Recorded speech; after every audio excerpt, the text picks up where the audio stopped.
इस वीडियो में हम डिस्कस करेंगे वर्नियर कैलिपर्स। वर्नियर कैलिपर की ज़रूरत कब पड़ेगी और क्यों इसकी ज़रूरत पड़ती है। इसके बाद इसके डायग्राम से या इसके फोटोग्राफ से इसके पार्ट्स को देखेंगे, किस पार्ट का क्या नाम है, उसके डिफरेंट स्केल्स को यूज करके उसकी लिस्ट काउंट निकालेंगे कि अल्पतमांक कितनी होती है। तब उससे मेजरमेंट कैसे लेंगे, इस बात को डिस्कस करेंगे कि दोनों स्केल की रीडिंग कैसे कैसे रीड करनी है। इसके बाद ये देखेंगे कि वर्नियर कैलिपर्स में जीरो एरर का मतलब क्या है। जो पहले वीडियो में जीरो एरर पॉजिटिव नेगेटिव बताई थी, उस पॉजिटिव नेगेटिव को यहाँ कैसे देखेंगे। इन सब को करने के बाद कुछ रियल फोटोग्राफ से हम प्रैक्टिस करेंगे कि उस रीडिंग को कैसे लिखेंगे। तो चलिए शुरू करते हैं। सबसे पहले देखते हैं कि कब इसकी ज़रूरत पड़ेगी और क्यों इसकी ज़रूरत पड़ेगी। देखिए, जो आपके पास मीटर स्केल है, जो आपकी ज्योमेट्री बॉक्स में भी होता है, उसकी जो लिस्ट काउंट है वो अभी देखी भी थी पहले वीडियो में, वो 1 मिलीमीटर है। 1 मिलीमीटर है या इसे कह सकते हैं 0.1 सेंटीमीटर है।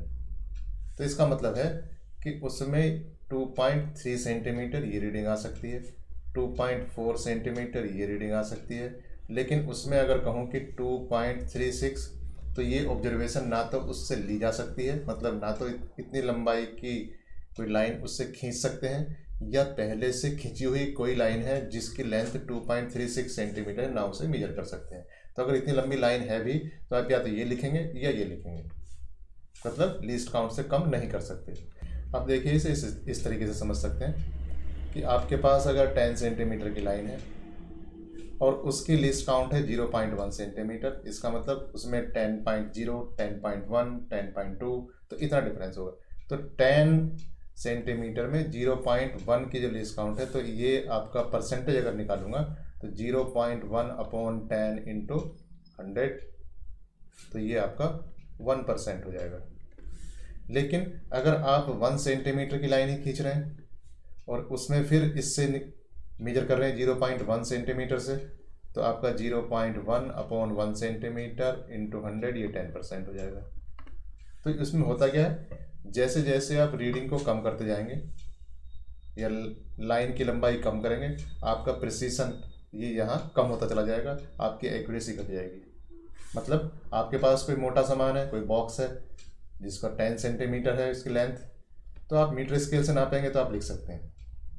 और अगर आपके पास 1 सेंटीमीटर लेंथ का मोटाई का कोई सामान है और आप मीटर स्केल से नापेंगे तो वो आपकी एक्यूरेसी कम करेगा। तो आपको करना क्या होगा, आपको लीस्ट काउंट को घटाना होगा। तो यहाँ अगर हमारे पास, अगर हम नीचे वाला भी घटाते चले जा रहे हैं, या कह सकते हैं जितना मेजर कर रहे हैं ये घटा रहे हैं, तो आपको ऊपर वाला भी इसी हिसाब से करना होगा। अगर 1 सेंटीमीटर का मेजरमेंट मुझे लेना है तो मुझे 0.01 से लूँगा अगर मैं, तो 0.01/1 इक्वल टू कितना आ जाएगा, ये फिर 1% आ जाएगा। इसका मतलब जैसे जैसे मेजरमेंट को कम करेंगे, या कोई जो सामान जिसकी मोटाई चौड़ाई लंबाई नाप रहे हैं उसको अगर आप पतला करते चले जाएंगे, तो आपको लिस्ट काउंट को भी उसी हिसाब से कम करना पड़ेगा। तो यही है। तो मीटर स्केल जिसकी लिस्ट काउंट 0.1 सेंटीमीटर है, लैब में जो वर्नियर कैलिपर है उसकी लिस्ट काउंट है 0.01 सेंटीमीटर। नॉर्मली जो यहाँ हमारे पास लैब में है, जो इससे ज़्यादा प्रिसीशन वाले वर्नियर कैलिपर भी अवेलेबल है, फिलहाल हमारे पास यही अवेलेबल है 0.01। जब आप और भी कम चीज़ नापेंगे, जब आपके पास 1 मिलीमीटर से नापेंगे, अगर आप यहाँ पर 1 मिलीमीटर का कोई सामान नापेंगे तो आपको यहाँ इसकी लिस्ट काउंट और भी कम करनी पड़ेगी। तो इसके लिए हो जाएगा 0.001/1 मिलीमीटर का मतलब 0.1 इंटू 100, तो ये हो जाएगा कितना, फिर 1% हो जाएगा। तो इसके लिए क्या लेंगे, सहारा स्क्रू गेज का। तो इस बात को आप समझ गए होंगे कि आपको कब वर्नियर कैलिपर्स को यूज करना है। अगर आपको 15 सेंटीमीटर मोटा कोई सामान नापना है तो आपको वर्नियर कैलिपर्स का इतना एक्यूरेसी की जरूरत नहीं पड़ेगी लैब में, सिंपल जो एकेडमिक लैब होगी। और अगर आपने जो मेजरमेंट लेना है वो कम होगा, 1 सेंटीमीटर, 1.5 सेंटीमीटर, 2 सेंटीमीटर, तो आपको क्या करना पड़ेगा, आपको फिर कम लिस्ट काउंट वाला इंस्ट्रूमेंट यूज करना होगा, जैसे वर्नियर कैलिपर्स। और अगर उससे भी कम आपको यूज करना है, मिलीमीटर के आसपास का कोई चीज़ है, तो आपको फिर चाहिए, यानी कि तार की मोटाई नापनी होगी, तो आपको फिर स्क्रू गेज चाहिए होगा। तो वर्नियर कैलिपर्स का देखा आपने कि कब और कहाँ इसको हमें यूज करना है। अब हम देखेंगे कि वर्नियर कैलिपर्स का स्ट्रक्चर या उसके पार्ट्स के नाम क्या क्या है। तो यहाँ जो हमारी लैब से रिलेटेड है उसी को हम डिस्कस करेंगे। तो यहाँ देखिए, ये आपकी लैब के ही वर्नियर कैलिपर्स का फोटो है। तो यहाँ इसमें देखिए, ये जो ऊपर वाला पार्ट है ये और ये आपस में मिला हुआ है और ये इस तरफ स्लाइड कर सकता है। ये आप इधर इधर चला सकते हैं। इसमें ये फिक्स है। तो इसमें 2 स्केल हैं। यहाँ देखिए निशान बने हुए हैं। तो ये जो निशान बने हुए हैं, यहाँ ये स्केल हुआ, तो इसका नाम है मेन स्केल।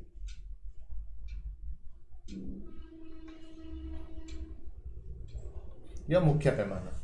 और ये जो नीचे है या ये ऊपर जो मिला हुआ है, इसे कहते हैं वर्नियर स्केल।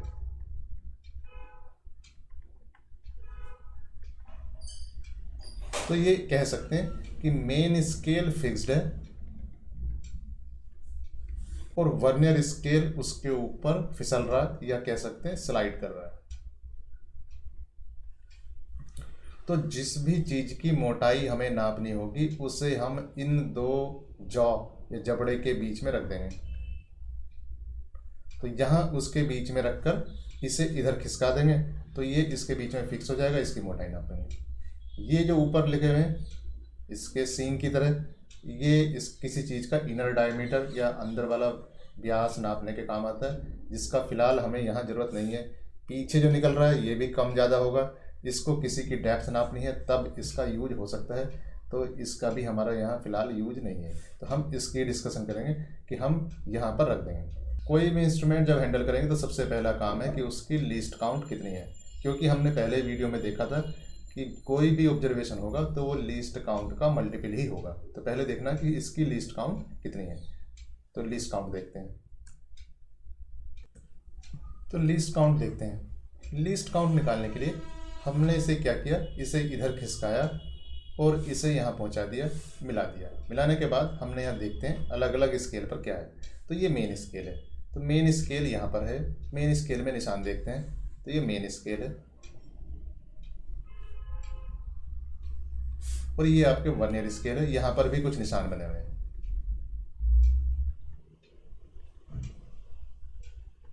तो मेन स्केल पर जो निशान बने हुए हैं, देखिए यहाँ पर 0 लिखा हुआ है, यहाँ पर 1 लिखा हुआ है, ये 2 लिखा हुआ है, ये 3 लिखा हुआ है। तो जो मेन स्केल के निशान है वो इस तरीके से 1 2 3 है और बीच में इसमें डिविजन्स हैं।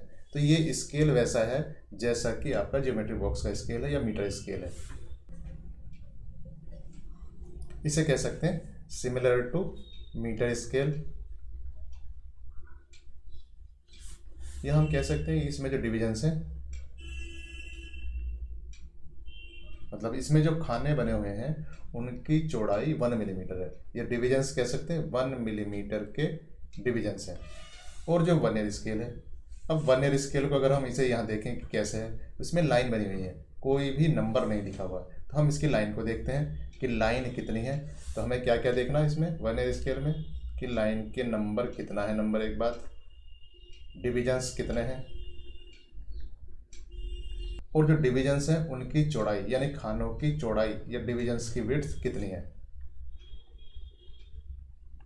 तो इसके लिए हम इस हिस्से को एनलार्ज करते हैं। इस फोटोग्राफ को एनलार्ज करने के बाद ये स्थिति आती है।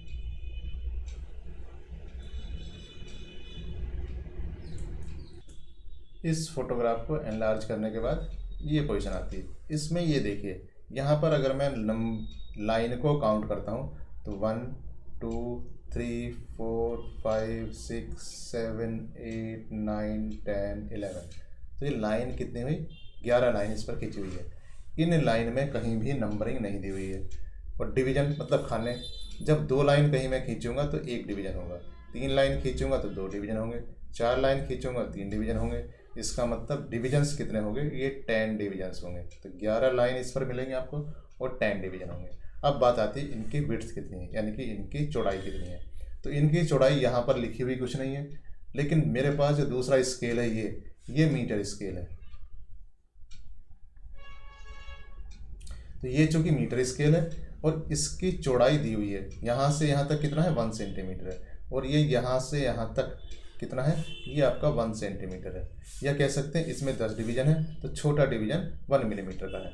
अब देखिए यहाँ से आपने स्टार्ट करा है, ये वर्नियर का जो लाइनिंग है, और यहाँ आपने ख़त्म कर दिया, मतलब यहाँ जो डिवीजन है और यहाँ आखिरी डिवीजन है, आखिरी डिवीजन में ये और यहाँ से यहाँ तक ये 10 खाने या 10 डिवीजन है, बट ये 1 सेंटीमीटर के इक्वल नहीं है। यहाँ 10 खाने 1 सेंटीमीटर के इक्वल हैं और यहाँ 10 खाने कितने के इक्वल हैं, ये सिर्फ 9 मिलीमीटर के इक्वल है। इसका मतलब है यहाँ से यहाँ तक की जो चौड़ाई होगी वो एक्चुअली कितनी है, 9 मिलीमीटर है। तो ये वर्नियर स्केल है, उसमें 9 मिलीमीटर के अंदर 10 खाने या 10 डिवीजन बने हुए हैं। तो इसे मैं कह सकता हूँ इसकी चौड़ाई आ गई 9/10 मिलीमीटर। 9 मिलीमीटर में कितने डिवीजन है, 10 खाने हैं, तो ये 0.9 mm, या इसे मैं कह सकता हूँ 0.09 सेंटीमीटर। तो यहाँ ये बात क्लियर हुई कि जो मेन स्केल है उसका खाना 1 मिलीमीटर चौड़ा है या 0.1 सेंटीमीटर चौड़ा है, और जो वर्नियर है उसमें लाइन या उसमें डिविजन्स बने हैं उसका खाना 0.9 मिलीमीटर चौड़ा है या 0.09 सेंटीमीटर चौड़ा है। इसका मतलब हुआ वर्नियर के खाने मेन स्केल के खाने से कम चौड़े हैं। तो इसे आप ऐसे भी कह सकते हैं, अगर मैं इस डायग्राम को हाथ से ऐसे बनाऊं, यहाँ से इसे एनलार्ज करके, तो आपका ये 0 लिखा हुआ है और यहाँ पर ये वर्नियर की पहली लाइन है। तो अगर पहला खाना कहीं यहाँ आएगा तो वर्नियर का पहला खाना उससे पीछे आएगा। क्यों? क्योंकि इसकी चौड़ाई कितनी है, ये आपकी 0.1 सेंटीमीटर है, अगर मैं सब सेंटीमीटर में लिखूं, और इसकी जो चौड़ाई कितनी है, ये है 0.09 सेंटीमीटर। तो ये वर्नियर क्या है, इससे पीछे आएगा। अब ये देखना ये है कि ये कितना पीछे है, ये कितना पीछे है। ये जो पीछे होगा ये होगा 0.1 सेंटीमीटर, 0.09 सेंटीमीटर। तो इसमें से सब्ट्रैक्ट करेंगे तो आ जाएगा 0.01 सेंटीमीटर। तो यही आपकी क्या है, यही आपकी लीस्ट काउंट है। तो लीस्ट काउंट इसके जाती है 0.01 सेंटीमीटर। तो इस तरह आपने इसकी लीस्ट काउंट निकाल दी है। इसे फॉर्मूले से भी लिख सकते हैं, इसे आप ऐसे भी कह सकते हैं कि लीस्ट काउंट क्या होगी, value of 1 division on main scale, मतलब मुख्य पैमाने के एक खाने का मान, minus value of 1 division on vernier scale. तो 1 डिवीजन मेन स्केल पर कितना हो जाएगा, ये हो जाएगा 0.1 सेंटीमीटर, और 1 डिवीजन मेन वर्नियर स्केल पर कितना था, 0.09 सेंटीमीटर। तो ये हो जाती है लीस्ट काउंट 0.01 सेंटीमीटर। जो वर्नियर कैलिपर्स यहाँ दिया हुआ है, इसी तरह के वर्नियर कैलिपर आपके लैब में है, तो इसलिए हमने इसी लीस्ट काउंट को यहाँ लिया है ताकि बात को आप समझ जाएं। दूसरा तरीका भी है, सिंप्लीफाइड है, लगभग काफ़ी हद तक अधिकतर केसेस में ये फॉर्मूला लगेगा। दूसरे फॉर्मूले से आप कह सकते हैं लीस्ट काउंट क्या हो सकती है, value of 1 division on main scale, यानी कि मुख्य पैमाने के एक खाने का मान, upon number of division on vernier scale, ऐसे भी कह सकते हैं। तो मुख्य पैमाने के खाने का मान कितना है, 0.1 सेंटीमीटर, और वर्नियर के डिविजन्स की संख्या कितनी है, 10। तो आप इसे ऐसे भी कह सकते हैं 0.01 सेंटीमीटर। ये भी चल सकता, ये कुछ केसेस में नहीं चलेगा, लेकिन फिलहाल ये चल सकता। तो ये लीस्ट काउंट आप ऐसे भी निकाल सकते हैं। तो यहाँ सबसे पहला काम क्या है, लीस्ट काउंट निकालिए आपने। क्यों ये लीस्ट काउंट है, इसे भी देखते हैं। तो अभी हमने देखा कि लीस्ट काउंट क्या थी, value of 1 division on main scale minus value of 1 division on vernier scale. तो ये इस तरह लीस्ट काउंट क्यों आई है, ये हमने फॉर्मूला कहाँ से लाया, इसे भी हम समझ सकते हैं। तो देखिए यहाँ पर इसका एनलार्ज एक डायग्राम दिया हुआ है। यहाँ देखिए, यहाँ इसे मिला दिया है। तो जब इसे मिला दिया है यहाँ पर, तो मिलाने के बाद देखिए 1 2 3 4 5 6 7 8 9, ये 9 डिवीजन है, और यहाँ इसके 10 डिवीजन है। जो वर्नियर के 10 डिवीजन है उनका नंबरिंग हम करते हैं 0 से, क्योंकि यहाँ आने के बाद एक डिवीजन पूरा होता है। तो इसे हम कहते हैं 0 1 2 3 4 5 6 7 8 9 10, ये 10 डिवीजन है। ये 10 खाने इसके 9 खाने के बराबर हैं। तो इसका जो एक डिवीजन है वो कितना है, 0.9 मिलीमीटर का है। और इसका जो एक डिवीजन है वो कितना है, ये आपका 1 मिलीमीटर का है, या इसे कह सकते हैं 0.1 सेंटीमीटर का है। और इसका जो डिवीजन है स्पेसिंग है वो 0.09 सेंटीमीटर का है।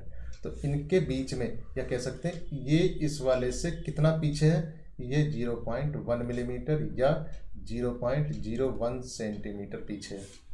दूसरी लाइन देखिए यहाँ पर, अगर मैं कहूँ ये वाली लाइन कितने पीछे है, तो ये वाली लाइन, दूसरी लाइन, एक खाने का डिफरेंस है 0.01, तो दो खाने का डिफरेंस कितना हो जाएगा, 0.02 हो जाएगा।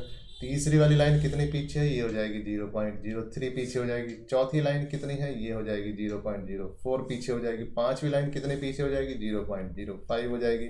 इस तरीके से छठी लाइन कितनी हो जाएगी, 0.06 हो जाएगी। अब आप क्या करते हैं, इस स्केल को खिसकाते हैं।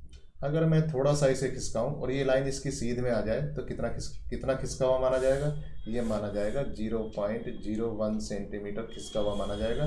क्यों, क्योंकि आपने इतना ही इनका डिफरेंस ख़त्म कर दिया है। अगर मैं इसे और खिसकाऊं और ये वाली लाइन सीध में आ जाए, इसका मतलब आपने इतना खिसका हुआ माना गया, इसका मतलब आपने 0.02 सेंटीमीटर इसे खिसका दिया है। अगर मैं इसे और खिसकाऊं तो बीच वाला जो ये स्पेस है ये ख़त्म हो जाएगा, तो आप कह सकते हैं 0.03 आपने खिसका दिया।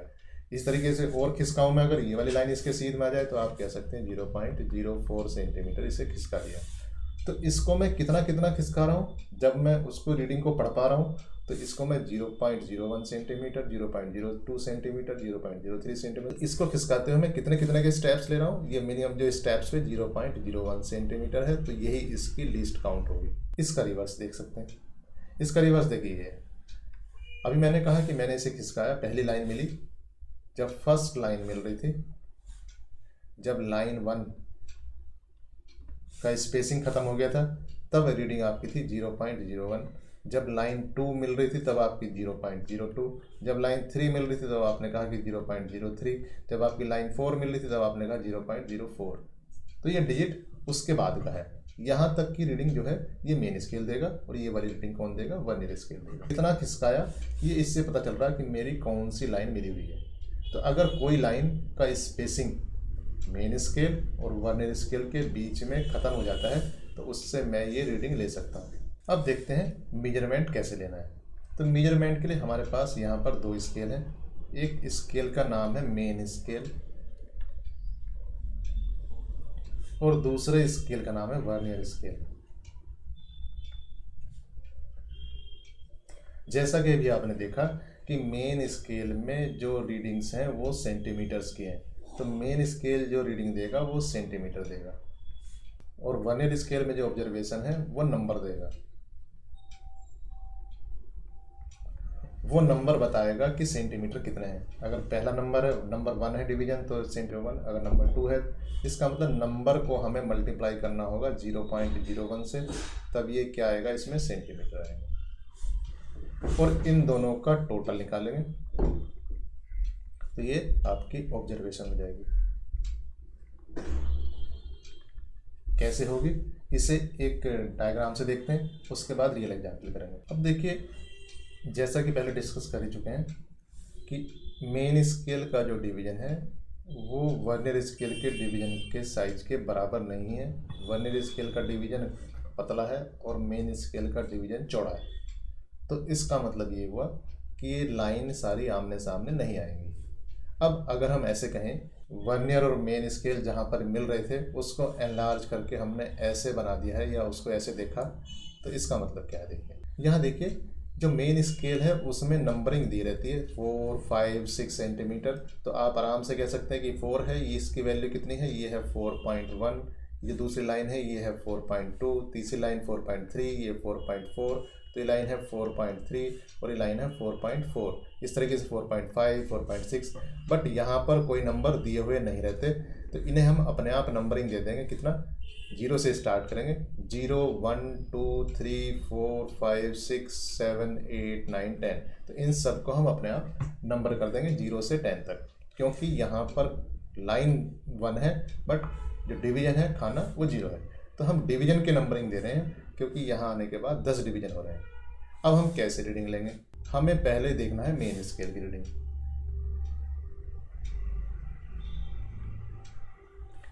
मेन स्केल की ऑब्जर्वेशन के लिए हम देखेंगे कि वर्नियर का 0 नंबर वाली लाइन कहाँ पर है।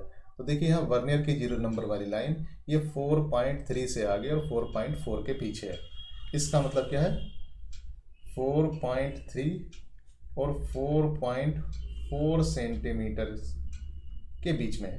मतलब क्या हुआ, हमें जो मेन स्केल की रीडिंग लेनी है वो मेन स्केल से ही लेनी है, ना कि वर्नियर से। लेकिन वर्नियर के 0 लाइन को रेफरेंस बना के लेनी है कि वर्नियर का जो 0 है वो किस लाइन से आगे है और किस लाइन से पीछे है।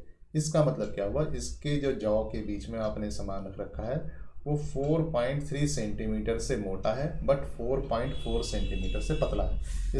इससे हम ये तो कह सकते हैं कि हमारे पास जो सामान है उसकी मोटाई इतने प्लस कुछ है, यानी कि कम से कम इतना मोटा है उसके बाद कुछ है।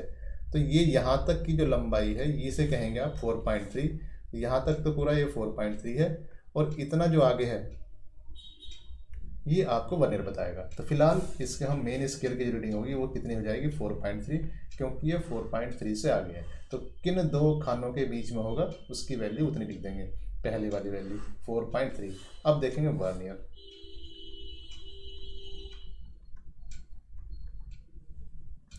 वर्नियर स्केल की रीडिंग लेनी, तो वर्नियर स्केल की रीडिंग लेने के लिए हमें पहले अभी किया ही था कि अगर पहली लाइन का स्पेसिंग खत्म हो जाएगा तो 0.01, दूसरी लाइन का स्पेसिंग खत्म हो जाएगा 0.02, तीसरी लाइन का स्पेसिंग खत्म हो जाएगा 0.03। यानी कि जिस लाइन का स्पेसिंग खत्म हो जाए उस लाइन का नंबरिंग, उसमें डिवीजन का नंबरिंग मल्टीप्लाइड बाई 0.01 करेंगे। तो यहाँ देखिए ये लाइन आड़ी तिरछी हो रही है। देखिए यहाँ पर स्पेसिंग है, कोई वर्नियर आगे है कहीं वर्नियर पीछे है, बट ये जो लाइन है 5वीं इसमें बिल्कुल ऊपर से नीचे तक जा रही है सीधे, और यहाँ स्पेसिंग नहीं है यानी कि आड़ी तिरछी नहीं हो रही है। तो ये 5वां जो नंबर है किसका, डिवीजन का नंबर या खाने का नंबर। लाइन वैसे छठी है बट डिवीजन नंबर 5 है। तो इसकी रीडिंग वर्नियर स्केल की रीडिंग हो जाएगी 5 उसका नंबर है, मल्टीप्लाई करेंगे किससे, यहाँ मैंने बताया था 0.01 से मल्टीप्लाई करेंगे तो ये हो जाएगा 0.05 सेंटीमीटर। देखिए अब 0 को समझते हैं। जब आप इसे वर्नियर को खिसकाने के बाद इसे बंद कर देंगे तो आप ये कहेंगे कि यहाँ पर जो जॉ है उसके बीच में आपने 0 थिकनेस का सामान रखा हुआ है, यानी कि ये आपका स्टार्टिंग पॉइंट है। 0 एरर का मतलब है स्टार्टिंग पॉइंट पर 0 ना हो तो उसे आप कहेंगे 0 एरर है। यहाँ देखिए अगर ये लाइन ऐसे है ऊपर से और नीचे से ऐसे आ रही है और सीधी एकदम सीध में है, इसका मतलब 0 पर 0 है। लेकिन कुछ केस में 0 पर 0 नहीं हो सकता। तो अगर ये ऐसा है तो इस तरीके का केस है तो आप कहेंगे 0 एरर नहीं है। तो सबसे पहला काम क्या है, वर्नियर कैलिपर को आप बंद करेंगे। बंद करने के बाद देखेंगे कि उसमें 0 एरर है या नहीं है। अगर ऊपर का 0 और वर्नियर का 0 जिस पे 0 लिखा हुआ नहीं है लेकिन सबसे पहली लाइन का मतलब ही 0 है, अगर वो दोनों एक ही सीध में है तो उसे आप कहेंगे 0 एरर नहीं है, यानी कि उसे 0 एरर को 0 कहेंगे। अगर यहाँ पर देखिए कुछ केसेस हो सकते हैं, आप इससे बार बार ऐसा सामान नापेंगे जो इसके जॉ के बीच में चिपक जाता हो, कोई चिपकने वाला सामान आप बार बार मेजर करेंगे तो धीरे धीरे क्या होगा, वो चीज़ यहाँ पर चिपक जाएगी, या इस पर रस्ट आ गया हो, जंग आ गया हो तो यहाँ बीच में चिपक जाएगा। तो जब आप इसे खिसकाएंगे तो थोड़ा सा पीछे रह जाएगा, तो इस तरीके का केस हो जाएगा कि ये पीछे रह जाएगा। तो ये क्या होगा, ये अभी भी पॉजिटिव रीडिंग देगा, मतलब तो इस तरीके से अभी भी क्या देगा, पॉजिटिव रीडिंग देगा। तो ये पॉजिटिव रीडिंग 3 पॉजिटिव रीडिंग है। तो इसका जो वैल्यू आएगी 0 एरर, इसमें कैसी है, इसमें 0 एरर है, पॉजिटिव है। और ये वैल्यू कितनी आएगी, ये वैल्यू के लिए आप क्या कर सकते हैं, मेन स्केल, वर्नियर स्केल और टोटल कर सकते हैं फिर से वैल्यू निकालने के लिए। मेन स्केल कितना है, मेन स्केल देखिए इसमें 0 ही है, 0 के बाद है 0 और 0.1 के बीच में मेन स्केल है तो मेन स्केल लिख देंगे 0.0। और वर्नियर देखिए तीसरा खाना मिला हुआ तो हो जाएगा 0.03, तो ये टोटल एरर हो जाएगी 0.03 सेंटीमीटर। तो इसकी एरर आती है प्लस 0.03 सेंटीमीटर। अगर आप इसकी जो जॉ है इसमें कोई ऐसा सामान मेजर कर रहे हैं जिसकी वजह से इसके जबड़े घिस जाते हैं, घिसने का मतलब है ये जब आप इधर खिसकाएंगे तो ये आगे निकल जाएगा, तो ये इस तरीके का केस होगा, यानी कि इसका 0, वर्नियर का 0 से भी पीछे चला गया। तो एक्चुअल रीडिंग इसकी कितनी हो गई, एक्चुअल रीडिंग इसकी माइनस हो गई है। तो एक्चुअल रीडिंग इसकी चूँकि माइनस हो गई है तो ये देखना पड़ेगा हमें कितना पीछे गया है। तो ये 0 एरर कैसी है, नेगेटिव है। तो देखिए जब आपका 0 पर 0 था तो ये यहाँ इस लाइन के बिल्कुल सीध में था, अब ये इससे पीछे चला गया। मान लीजिए इस समय 8वीं जो लाइन है वो बिल्कुल सीध में है, इसका मतलब 2 खाने पीछे चला गया है। पीछे का मतलब -2 लिखेंगे। तो यहाँ जब करेंगे हम MS VS और टोटल करेंगे तो MS तो 0.0 होगा, बट ये हो जाएगा -0.02 और टोटल कितना हो जाएगा, ये भी हो जाएगा 0.02। तो इसकी जीरो रह जाएगी -0.02 सेंटीमीटर इसकी एरर आ जाएगी। तो इस तरीके से नेगेटिव एरर भी हो सकती है, इस तरीके से पॉजिटिव एरर भी हो सकती है। क्योंकि लैब में अक्सर यहाँ काम इतना इंटेंसिव नहीं है और ऐसा कोई चिपकने वाला सामान भी नहीं है। तो नॉर्मल केस में जो भी लैब में आपके पास वर्नियर कैलिपर्स होंगे उनमें एरर नहीं होगी। जो आपके पास स्क्रू गेज होंगे उनमें हर एक स्क्रू गेज में आपको एरर मिलेगी या एरर होगी ही होगी। लेकिन जीरो एरर जीरो भी है तब भी आपको उसकी वैल्यू लिखनी है। तो कैसे लिखेंगे वैल्यू? तो अगर आपके जीरो एरर जीरो भी है तब भी आप उसे ऐसे लिखेंगे, मेन स्केल, वर्नियर स्केल और टोटल। मेन स्केल लिखेंगे आप 0.0 और वर्नियर स्केल लिखेंगे 0.00 और टोटल लिखेंगे 0.00। तो ये इस तरीके से जीरो रख लिखें। कुछ एक्चुअल केसेस लेते हैं। अब देखिए कुछ एक्चुअल केसेस लेते हैं। मान लीजिए इसके जॉ है, इसके बीच में इतना मोटा कोई सामान रखा हुआ है, उसकी मोटाई हमें नापनी है। मोटाई इधर से इधर खिसकाने के बाद यहाँ कुछ ऐसी वैल्यू आ रही है। तो देखिए रीडिंग आएगी आपके पास मेन स्केल, वर्नियर स्केल और टोटल। मेन स्केल यहाँ से आएगा।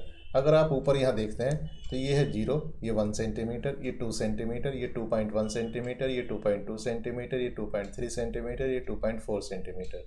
तो जो यहाँ पर ये 0 है, ये 0 आपका, यानी कि ये 0 वाली लाइन ये 2.3 और 2.4 के पीछे है। इसका मतलब कह सकते हैं कि 2.3 आपकी मेन स्केल की रीडिंग हुई, 2.3 मेन स्केल की रीडिंग हुई। अब यहाँ देखते हैं वर्नियर। वर्नियर की पहली लाइन इस 2.4 से पीछे है, तो दूसरी भी पीछे है, तीसरी भी पीछे है, ये यहाँ 4, 5, 6, 7, यहाँ ये लाइन, ये 7 वाली लाइन है, ये बिल्कुल सीधी ऊपर जा रही है। मतलब इसका जो 3.0 है इससे बिल्कुल मिल रही है। मेन स्केल की रीडिंग हम ले चुके हैं, तो अब हमें दूसरी रीडिंग मेन से नहीं लेनी, दूसरी रीडिंग हमने वर्नियर से लेनी है। वर्नियर पर अगर यहाँ लाइन गिनेंगे 1 2 3 4 5, लाइन नहीं गिननी, हमें गिनना है डिवीजन। डिवीजन का मतलब पहली लाइन 0 मानेंगे, डिवीजन 1 2 3 4 5, दूसरी जो बड़ी लाइन है इसे 5 कहेंगे। इसके बाद 6 और 7, तो 7वां खाना या 7वां डिवीजन है, तो इसे लिखेंगे 7 इंटू 0.01 इक्वल टू 0.07 और रीडिंग आती है 2.37 सेंटीमीटर। ये इसकी वर्नियर कैलिपर्स की रीडिंग आ जाती है। तो इसका मतलब यहाँ जो सामान रखा हुआ है ये कितना है, 2.37 सेंटीमीटर मोटा है। तो इस तरीके से हम इसकी वैल्यू को लिखेंगे। एक और एग्जाम्पल लेते हैं।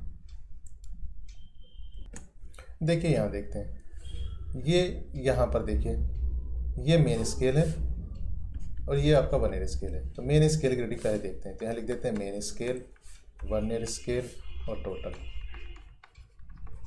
मेन स्केल के लिए देखिए ये 1 सेंटीमीटर है, 2 सेंटीमीटर है। यहाँ जो इसका 0 खाना है वो कहाँ है, देखिए यहाँ पर जो 0 खाना है 1, 1.5, 6, 7, 8, ये 8 के एकदम सामने है। इसका मतलब ये 1.8 के एकदम सामने है। 1.8 के एकदम सामने है, इसका पता कैसे चलेगा? इसका देखिए आपका कोई सा डिवीजन सीधा नहीं जा रहा होगा, सिर्फ 10वां डिवीजन या आखिरी वाला मिल रहा होगा। तो अगर पहली लाइन ऊपर सीधी मिलेगी तो सबसे आखिरी वाली लाइन मिलेगी। मतलब 0 नंबर की लाइन अगर ऊपर सीधी जाएगी तो 10 नंबर वाली लाइन भी बिल्कुल सीधी ऊपर जाएगी, क्योंकि ऊपर के 9 खाने नीचे के 10 खाने के बिल्कुल बराबर हैं। तो अगर स्टार्ट 0 एक साथ होगा, ऊपर के 9 खानों के बाद ये 10 खाने पूरे हो जाएंगे और बराबर मिलेंगे। तो पहले 0 लाइन अगर मिल रही है तो 10वीं लाइन मिलेगी। तो आपको यहाँ कन्फ्यूज नहीं होना कि यहाँ 0 लिखना है या 10 लिखना है। ये एक्चुअली 0 लिखा जाएगा, क्योंकि ये रीडिंग पूरी है। इस वाली लाइन के आगे वर्नियर स्केल जा ही नहीं रहा।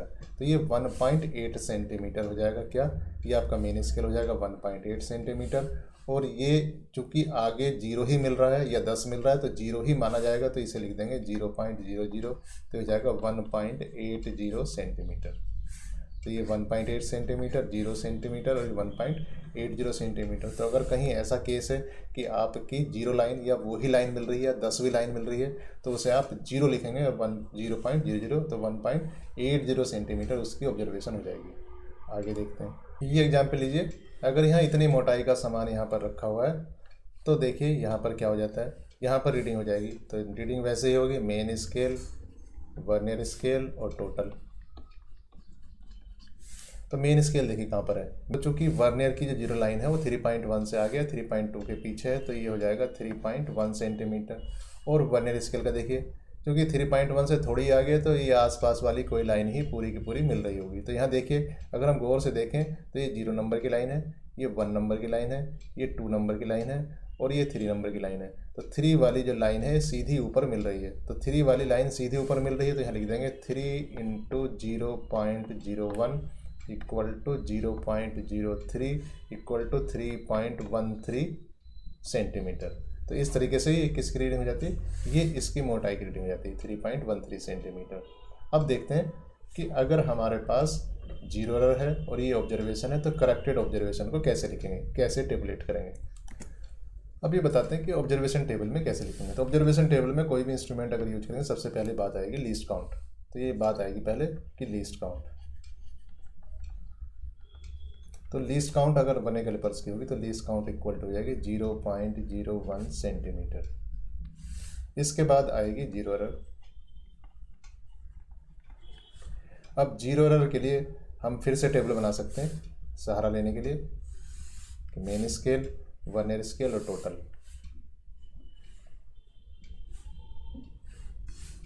तो हम ये जीरो एरर के लिए कह सकते हैं मेन स्केल की रीडिंग कितनी है, वर्नियर स्केल की रीडिंग कितनी है और टोटल कितना है। तो अगर मैं कहूँ हमारा 4th वाला जो खाना है, यानी कि चौथी लाइन, वो सीधी ऊपर मिल रही थी, तो ये मेन स्केल तो 0.0 हो जाएगा और +4 मिल रही थी, तो प्लस कितना हो जाएगा 0.04 सेंटीमीटर, और ये हो जाएगी कितने 0.04 सेंटीमीटर। सेंटीमीटर को आप यहाँ भी लिख सकते हैं इस ढंग से करके ब्रैकेट में, सेंटीमीटर सेंटीमीटर। और जो ऑब्जर्वेशन होगी उसके लिए फिर से आपको ये लिखना होगा ऑब्जर्वेशन। ऑब्जर्वेशन के लिए फिर से टेबल बनाई, क्या, MS, VS और टोटल।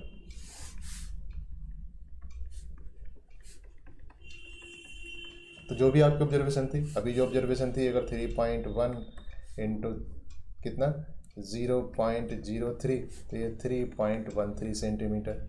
अब 2 तरीके हैं, क्योंकि हम तीन ऑब्जर्वेशन लेंगे। या तो हम ऐसे करें कि तीनों ऑब्जर्वेशन को आप एवरेज निकालने के बाद उसमें से जीरो एरर सब्ट्रैक्ट करें, या यहाँ पर भी आप ऐसे कर सकते हैं कि यहाँ पर टेबल बना के करेक्टेड करेंगे। तो हम यहाँ पर एवरेज निकालने के बाद जीरो एरर सब्ट्रैक्ट करेंगे। यहाँ पर कोई भी ऑब्जर्वेशन जो आप मेजर करेंगे उसे आप एक बार की बजाय 3 बार मेजर करेंगे और तब उनका एवरेज निकालेंगे।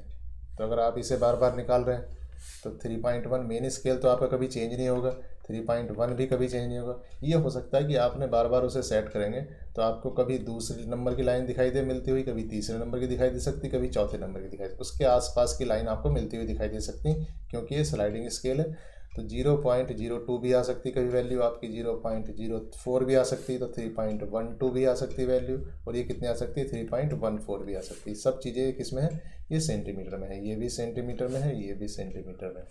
तो इसका मतलब जब इसके एवरेज निकालेंगे तो ये कितनी वैल्यू जाएगी, ये आ जाएगी 3.13 सेंटीमीटर। इसे आप करेक्टेड करेंगे। करेक्टेड कैसे हो जाएगी, ये करेक्टेड वैल्यू कैसे होगी, uncorrected value minus zero error. Uncorrected कितनी है 3.13 सेंटीमीटर, और जीरो एरर ऊपर लिखी हुई थी अभी कितनी थी, जीरो एरर ऊपर लिखी हुई थी 0.04। तो इसे क्या करेंगे, इसे सब्ट्रैक्ट कर देंगे, माइनस ये हो जाएगी माइनस 0.04, चूँकि प्लस का है तो माइनस ही हो जाएगा, तो ये हो जाएगा 2.99 सेंटीमीटर। ये उसकी थिकनेस या उसकी मोटाई आ जाएगी। इस तरीके से हम किसी भी चीज़ की मोटाई उससे वर्नियर कैलिपर से पढ़ेंगे। Thank you.